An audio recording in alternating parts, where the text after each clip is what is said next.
10 قرون وزيادة وما زالت هيبة المكان تفرض صمتها.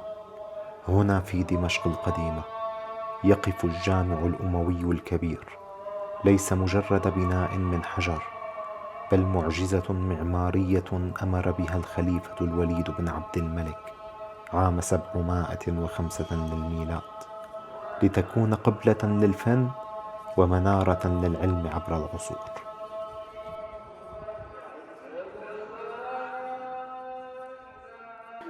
صباح الخير.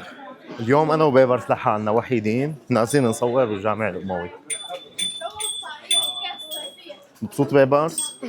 وهذا اسمه الترمس. الترمس هو نوع من البقوليات المليء بالبروتينات، وهو نوع منفصل، يعني مثله مثل الحمص مثل الفول، يعني ما بينتج عنه شيء آخر غير الترمس، وموجود في بلاد الشام ومصر.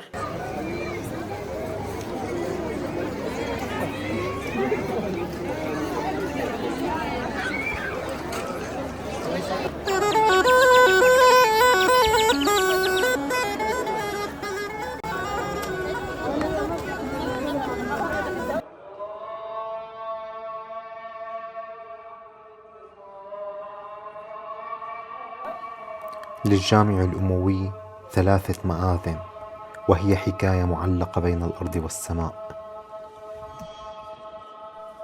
مأذنة العروس أقدم المآذن، والتي تميزت بطرازها المربع الفريد، وكانت نموذجا استوحت منه مآذن المغرب والأندلس هيبتها. ومن هذه المأذنة كانت تعطى إشارة الآذان لباقي مساجد دمشق.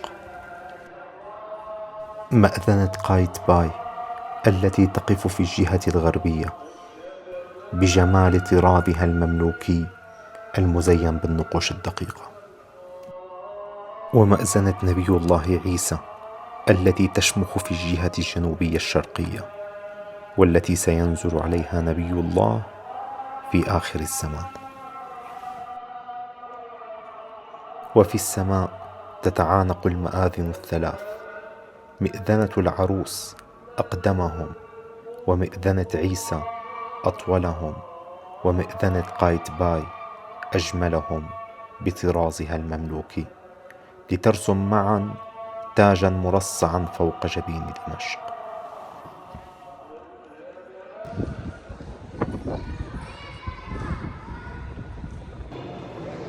من الأشياء المميزة بالمسجد الأموي أو بالجامع الأموي هي الأقواس المتكررة اللي بتلاقوها موجودة وعم تتكرر كل قوس، فاللي بيعطي جمالية وخداع بصري بإحساس إنه لا نهاية وقت تفوتوا للجامع الأموي. دربك هلا تقبلني وأكون بلا دربك هلا تقبلني صلى الله.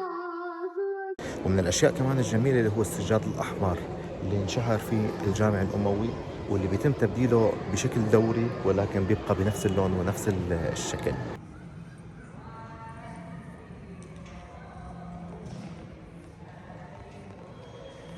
وكمان من الأشياء أيضا مشهورة هي الإضاءة الخافتة كمان اللي بيتميز فيها الجامع الأموي، بحيث تعطي روحانية للمصلين وانطباع جميل عند الزوار.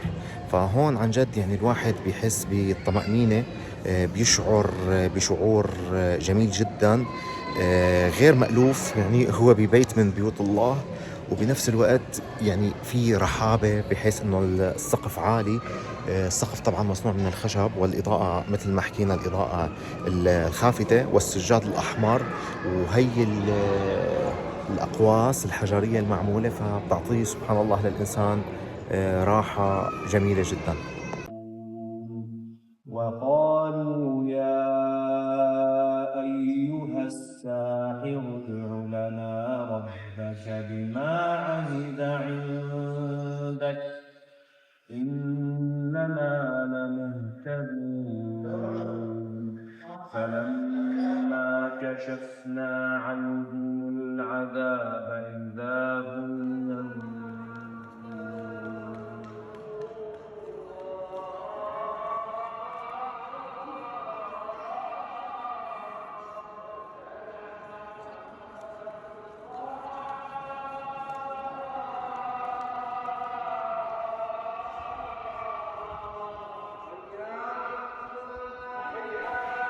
وهنا سدت العلماء هذا المكان المخصص لطلبة العلم ومجالس الفقه، حيث كانت تخرج الأحكام وتدرس العلوم لتضيء العالم الإسلامي.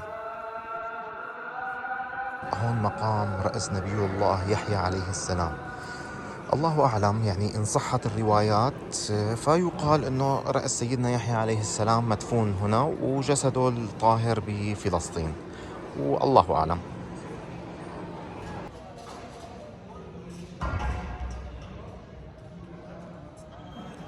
وفي باحة الجامع الفسيحة تبرز قبة الخزنة أو بيت المال، مرفوعة على أعمدتها الثمانية، والتي حفظت فيها أثمن المخطوطات والكنوز للقرون.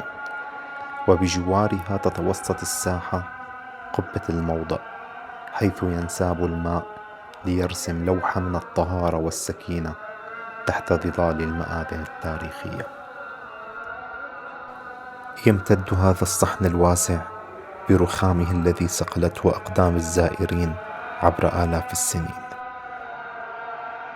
وهذه الفسيفساء الذهبية صاغها أمهر الصناع لتكون أكبر لوحة فسيفساء في العالم القديم، شاهدة على ذروة الإبداع الأموي الذي لم ينطفئ ضياءه يوما.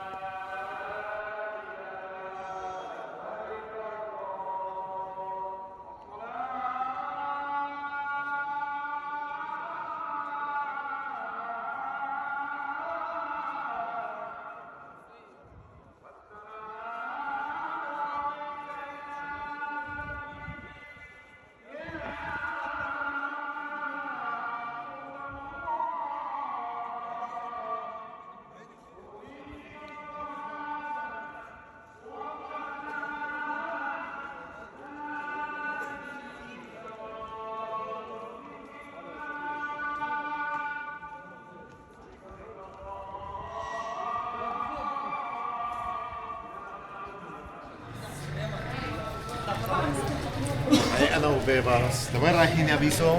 الحمام. حمام السوق، رايحين نجرب حمام السوق.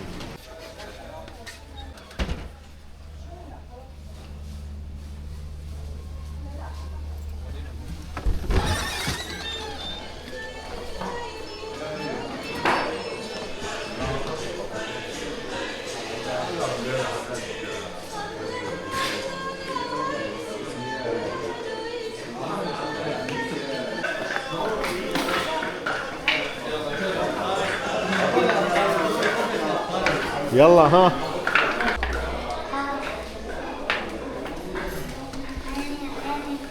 يا عيني ما بتقدر تشوف؟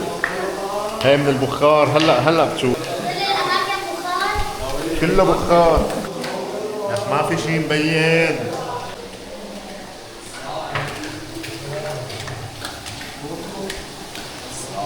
السلام الله.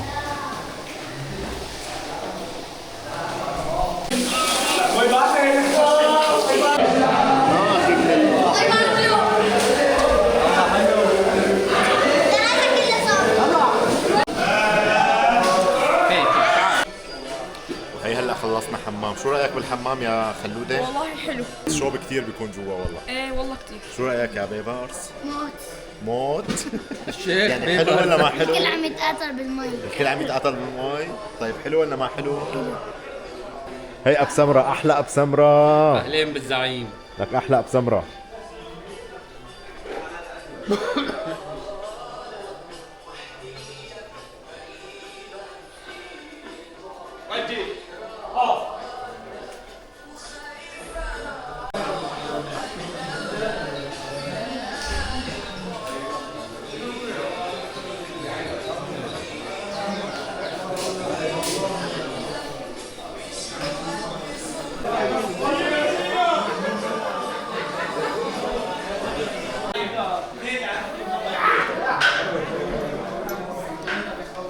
لك اهلين بالشباب، احلى شباب والله.